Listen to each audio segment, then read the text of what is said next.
Hi, let's talk about WildC.A.T.S Compendium 1. These compendiums are, to me, an image thing. This is, of course, DC because Wildstorm is now owned by DC. But, of course, it used to be one of the flagship image titles in the 1990s. WildC.A.T.S is near and dear to every 90s kid's heart. I'm more of an 80s kid, but I was a teenager of the 90s, and I collected almost every image thing that came out. Here's the spine. Here's the back, and this collects WildC.A.T.S covert action teams 0 to 13. They're, with the age of number zeros. 15 to 20, WildC.A.T.S Special 1, WildC.A.T.S Trilogy 1 to 3, WildC.A.T.S Sourcebook 1 to 2, Team 1 WildC.A.T.S 1 to 2, and Team 1 Stormwatch 1 to 2, and Cyberforce 1 to 3. So this is classic WildC.A.T.S. I don't think there's anything from the modern DC stuff. So this is right up my alley. If they release a Compendium 2, I'll take a look at what's in it, but I don't know. I think I'm good with this. So here's Voodoo. I'm gonna see if I can remember these names. There's a Lord Emp. Is that Void? She was part of that whole crossover between Image and Valiant, I think, at the time. Here's Maul, here's Spartan, here's Zealot, Grifter, who became a big sensation in DC. I mean, turned up in some of the cartoons. Warblade, very 90s looking guy. The designs were always awesome. Because they were visual guys first, right? So here's the core team. Here's everyone I named, actually. And then there's like people later on. So the first 4 issues, I remember I collected these and I was very, very confused by it. Void merged with some sort of ball or something like that to become this like all-powerful entity. Spartan is, I think, fused with it has DNA from the aliens they're fighting or something like that, man. There's aliens fighting aliens, right? So it's these evil, demonic-looking alien guys led by Hellspawn. A terrific-looking design. Fighting guys from Lord Emp's planet, and some of the characters here are have some of the DNA of those good guy aliens. But look how dynamic and action-packed this looks. It's pretty cool. It's like these characters look cool, and they're like fighting guys like this. When I was like a 13-year-old, this was crazy good. It's like, wow, this is the next level of comic books. Like screw Superman and everything. I wouldn't really say that. I was still buying Superman, but yeah, this was incredible stuff back then. There's like blood and gore and everything, and these here's Hellspawn looking awesome. Anytime you add fire to a head, it's pretty good. It's like, just ask Ghost Rider. But yeah, and they did things like this where they want to show off more of the art. Look at the crazy designs of the women. Back then, this is young men drawing women and like breaking their spines to like curve out the butt and everything. Ridiculous. But as a kid, I was like, oh yeah, like the women and all that. The men are drawn sexually as well. And it's funny because like that's not what anyone talks about, like the tight butts and the pecs and all that stuff. That's a cool panel of everyone on their like equivalent of a Quinjet. There's Maul shrinking down. Maul can grow and stuff. He's like super smart, and when he grows, he gets dumber or something. I don't know.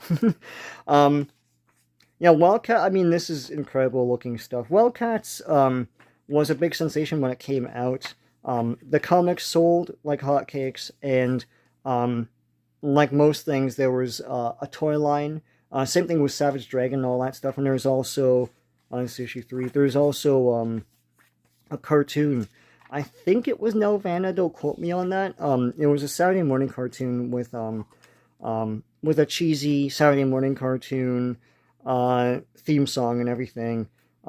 Here's some crossover here. I don't know if he's Bedrock at this point or Badrock. Um, Rob Liefeld named this guy Bedrock, and then Hanna-Barbera sued his ass off, and then well, at least threatened action. Um, here's Chapel. I get Chapel and Priest mixed up because that was the whole. They had to change it to Priest or something like that. I can't remember.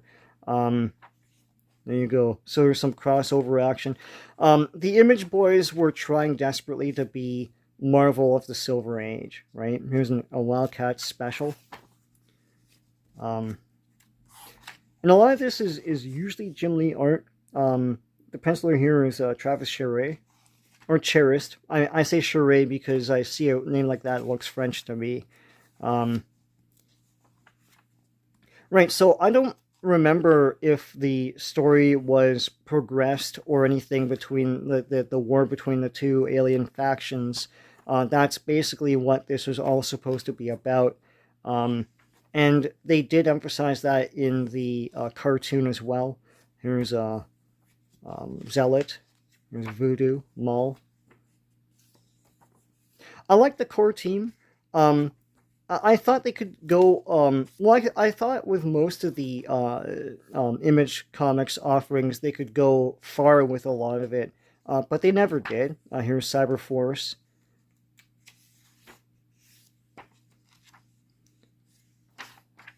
Native American character. There you go. Ripclaw, I think, right? Yeah, and that was the thing. The Image Boys, I guess they would be called woke now, but like I mean, Spawn is black. Ripclaw here is native, and he was like the breakout star of this comic, and so on and so forth. And I don't know. I liked the diversity. I liked the representation because just to mix things up a bit, right? And this is a cool splash. Messed up by the breakage here of the spine.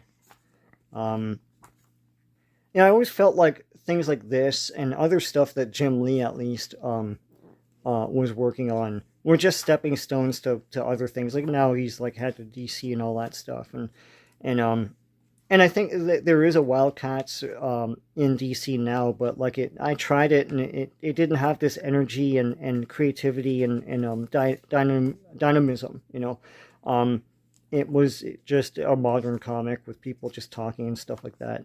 I wasn't really a big fan of it, but I mean, this has kind of died on the vine. This was huge. I mean, it had a cartoon and a toy line and like this hot comic, and didn't even go anywhere. It's like Gen 13 is another one, and anything else like around this time. I was a big fan of the Liefeld stuff. Like, I was more of a Team Youngblood man than Youngblood, because Youngblood barely came out. But I look at this art and I really appreciate it a lot compared to today.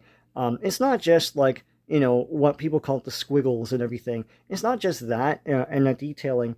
It's just like, look at this layout. It's pretty cool. It's like a top-down view, and they're like, at the ready and everything. See here, Grifter shooting this way, and lots of good perspective. It looks more dynamic. It looks like it's leaping off the page. And it draws your eye through the story and everything. Pretty cool stuff. And it looks cool. It looks cool and engaging. This armor looks great. This looks cool. Lord Amp blowing this guy's knee out. It's like Grifter getting ready to attack.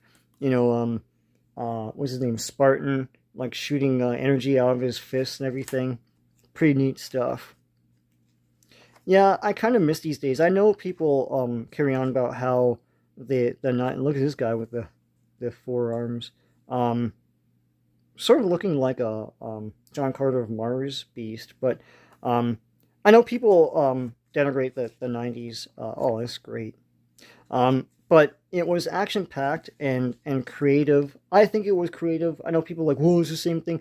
I don't know. I bought all the new stuff that was coming out, and it all looked fun and creative to me, because at least there are new characters coming out all the time, not just from Image, but from Dark Horse and from Valiant Comics, and like everyone was stepping up their game, right? It's pretty neat stuff. So we're getting close to the end of this compendium, and here's some stuff on the back. Source book. Yeah, so these source books were basically just showing, profiles and all this stuff. The Coda. Daemonites, yeah, these are the bad guys. Lord Emp. Warhol painting of Lord Emp. Guns, this is more of a 90s thing. Hightower. Maul. Scott Clark. With pencils. Here's their version of their Quinjet here. Spartan.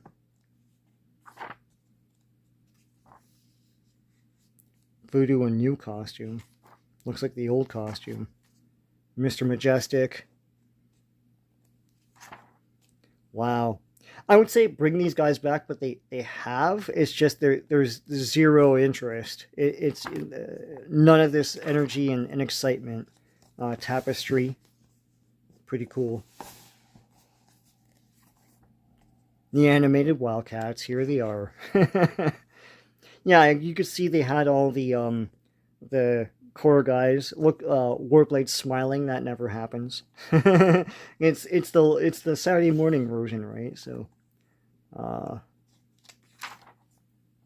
bonus cover and pin up. Yeah, this could come back. As I say, it has, but it could come back in this exciting way. It's just someone would have to do it with the same passion, right? But it was neat. It had potential, like almost everything else in Image. It had potential, and like most things, like Wetworks and Cyberforce and whatever have you, it sort of died on the vine. I know some people will be like, "It didn't die on the vine. There's Wildcats now," but it's not the same. It's not the sensation it was. This was supposed to be the next big X-Men, and it didn't happen. Anyways, this is a great collection. Awesome. I'm glad I own it. I could go through it anytime I want. I have the issues, but you know how it is. You gotta dig through boxes. Or I could just take this off the shelf, and all this wonderful art is here for me to peruse. So I hope you enjoyed going through WildC.A.T.S Compendium 1 with me. If you like what you saw, please give a like to this video, and please subscribe to my channel if you haven't already. Until next time, take care.